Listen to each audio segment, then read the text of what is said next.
વલસાડના પારનેરા ગામમાં પાણીની સમસ્યાને લઈને ગ્રામજનોમાં ભારે રોષ જોવા મળ્યો। પારનેરા ગ્રામ પંચાયતના ગેલેક્સી સહિતના વિસ્તારોમાં પાણી ન આવતા સ્થાનિક મહિલાઓ અને રહીશોએ માટલા ફોડી વિરોધ નોંધાવ્યો।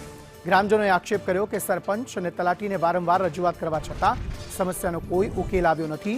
ગેલેક્સી વિસ્તારમાં આશરે 100 થી 150 જેટલા ઘરો પાણીની સમસ્યાનો સામનો કરી રહ્યા છે, જેને લઈને ગ્રામ પંચાયત સામે લોકોમાં ભારે નારાજગી જોવા મળી રહી છે।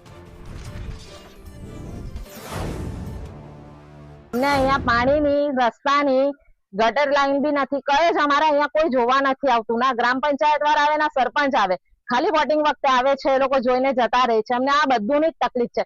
આજે કેટલા વર્ષો થઈ ગયા પણ અમારા સાઈડ કોઈ જોઈ નથી રહ્યો। પાણી જ નહીં મળે। અમે કેટલી અરજી આપેલા પંચાયતમાં તો બી હા આવે પાણી કરીને બધા અમને કોઈ પાણી નહીં આપે। આનાથી તરસે અમે તો 3 મહિના પછી તો ગરમીમાં તો પાણી મળે જ નહીં અમને। બહાર से ભરીને કંટાળી જાય। ટેન્કર પર લાવે તો પૈસા બી જાય અમારા ટેન્કરમાં તો। લગભગ 50 વર્ષ પહેલા હોય, 50 વર્ષથી કઈ કરે નહીં સરપંચ।